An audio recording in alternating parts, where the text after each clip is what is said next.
Okey, kita sambung lagi. Tajuk seterusnya nombor indeks. Saya rasa kita dah cover tau tajuk ni sebelum kita sekolah PKP hari tu. Okey, masa first PKP. Tapi tak apalah, kita lengkapkan. So, kita habiskan the last tajuk yang kita tak sempat because of we have another PKP.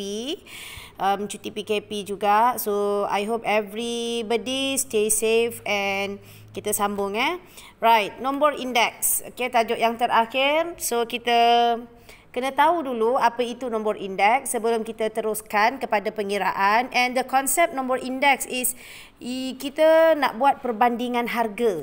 Okey. So, you pun tahu yang kalau kita nak buat jual beli ni, kita ada harga yang kadang-kadang masa sebelum ni, kenapa cikgu? Kalau sebelum ni dia barang ni murah cikgu, sekarang dah mahal. And you tengok harga yang murah dan pergi kepada mahal tu dia naik berapa ringgit. Contohnya kalau saya nak ambil contoh, kita ambil lah minyak kan, harga minyak sekarang. So kalau sebelum ni harga minyak kita ambil tahun lepas. Harga minyak mungkin dalam RM1, RM2.20. Sekarang harga minyak RM1 lebih. RM1.90. Lepas tu harga minyak sekarang dah naik RM2 di mesin. Awak nampak ada kenaikan kan? Kenaikan tersebut kita nak kira macam mana kenaikan itu melalui formula yang ini, kita panggil dia sebagai indeks kenaikan. Okey, tapi kalau contohnya apa barang yang turun sekarang macam tak ada barang turun. Kalau contohlah minyak pun ada turun juga kan. Daripada RM2.20 dia jadilah contohnya RM1.80. So dia ada penurunan. Jadi penurunan tersebut kita kira guna formula ini pun kita panggil dia sebagai penurunan indeks. Okay, we call it as the nombor indeks. Right. Macam mana yang dinamakan sebagai indeks itu harga kekal. Okey, kalau ikutkan kepada indeks, contohlah saya bagi awak satu contoh, kita ambil apa yang awak suka, barangan yang awak suka. Okeylah, saya ambil tudung bawal. Saya pakai tudung bawal, yang mana tudung bawal saya tu masa saya beli sekarang tahun 2020 kan. Saya beli tahun 2010. Tahun 2010 saya beli tudung bawal eksklusif tu. Harga dia tahun 2010, harga dia sehelai adalah RM40. Okey, RM40. Sekarang tahun 2019 saya beli tahun 2016. Dia naik bila dia naik 2010 saya beli harga RM40.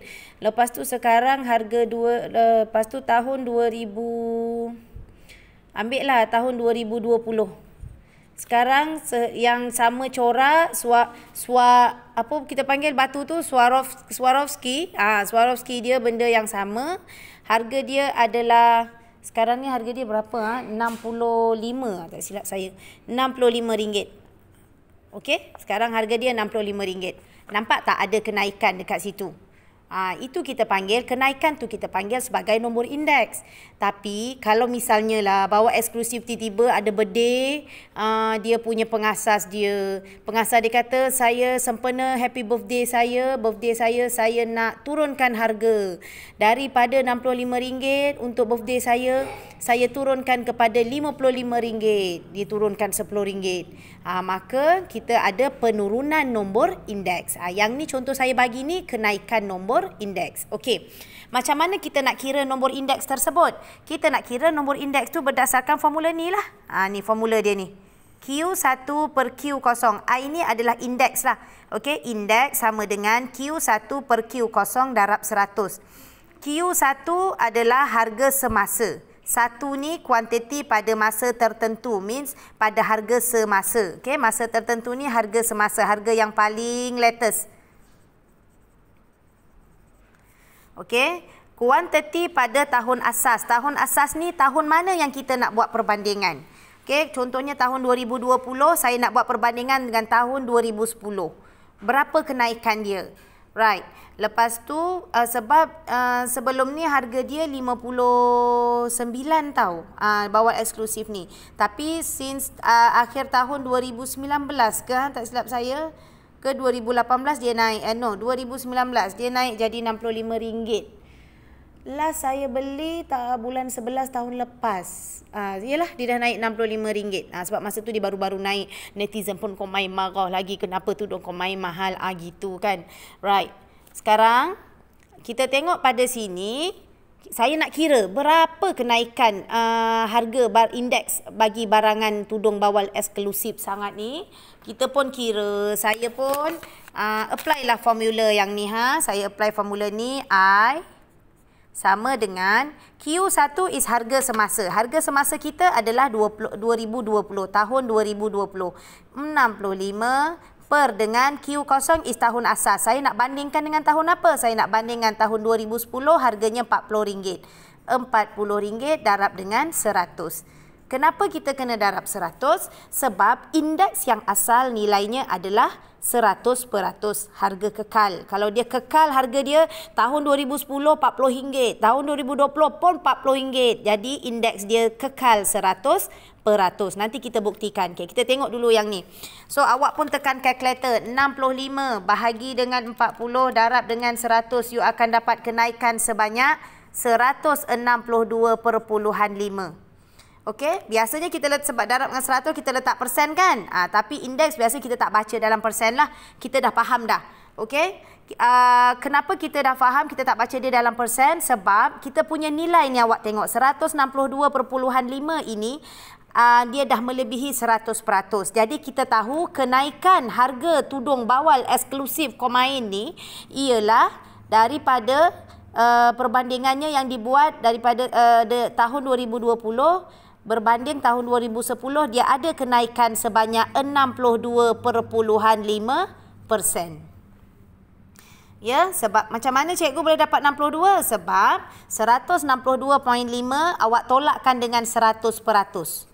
Okey, kita akan dapat kenaikan 62.5%.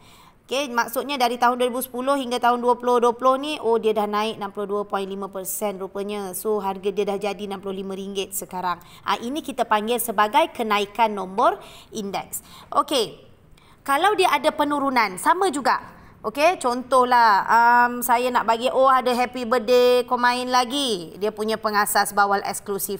So dia punya birthday dia pun bermurah hati untuk memberi harga yang lebih murah. Jadi kita buat perbandingan tahun 2010 juga. Okey, ni ada kenaikan kan? Jadi tahun 2010 harga dia RM40. Kita ambil 2020 lah kat sini. RM65. Tahun 2021 dia ada birthday besar-besaran dia. Dia turunkan pada harga RM55. Nampak tak dia dah turun kat situ. Okey, sekarang kita nak cari berapakah kadar penurunan indeks. Sebab kita tengok harga dia turun mesti kadar penurunan indeks. Kalau kita tengok harga dia naik mesti kadar peningkatan kenaikan indeks. Right, kita apply balik. I sama dengan Q1 kita tahun 2021 lah. Yang paling latest kan? RM55. Per dengan 2 tahun asas kita RM65. Darab dengan 100. Mula kita kira.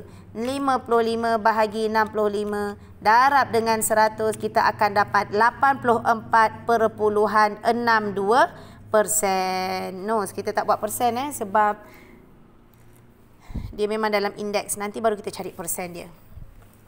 Right, 84.62. Jadi kita nak tahu berapakah kadar penurunan dia. Kita tolakkan dengan 100. Kadar dia bagi awak diskaun. Penurunan dia sebanyak 15.38. Hai sempit-sempit saya nak tulis pak. 15.38%. Ini penurunan dia. Macam mana boleh dapat? Yang ni 100% tolak 162.5 tolak 100 kan? Dapat 62. Dia meningkat.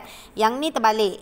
84.62 awak tolak 100. Dapat negatif 15.38. Tapi dalam percentage mana boleh ada negatif? So kita buat kita faham dia adalah penurunan. Okey, itu indeks. Right. Ini ni ceritanya macam mana nak cari indeks ni ni. Okey. So, indeks kalau tahun 2010 dengan 2020 harga dia sama. RM40, RM40. So 40 bagi 40 dapat 1 darab 100, maka dia akan kekal 100%. Okey, dia punya indeks harga. Kalau dia indeksnya melebihi daripada 100, nampak tak indeks kita adalah 162.5, lebih daripada 100, maka kita punya, sekejap ya, termati pula lampu dia. Okey. Kita punya indeks kita mengalami kenaikan harga sebanyak 62.5%. Kalau indeks dia lebih kecil daripada 100, awak dah pandai, maksudnya dia ada penurunan harga. Itu yang kita panggil sebagai indeks. Saya ambil contoh minyak lah, tapi banyak kan sekarang. Donat pun dah ada kenaikan harga. Macam-macam lah, banyak kenaikan harga. Okey, so ini apa yang saya tunjukkan sebagai contoh. Right, bila awak dah faham yang ini, apa kata awak buatkan soalan muka surat 191, saya nak awak buat muka surat 191, nombor 1, nombor 2, nombor 3. Nombor 1 dengan 2 cukup lah, asas je kan. Nanti habis je yang ini, kita sambung kepada video yang kedua. Right, nanti saya bagi jawapan dulu, baru kita sambung video yang untuk yang kita namakan sebagai ni last ni. Index composite atau composite index. Kejap lagi. Okey, awak buat dulu dua ni. Saya bagi awak dalam masa 5 to 10 minutes. Lepas tu nanti kita sambung lagi. Saya akan bagi the second video untuk awak, iaitu nombor composite index. Okey, bye.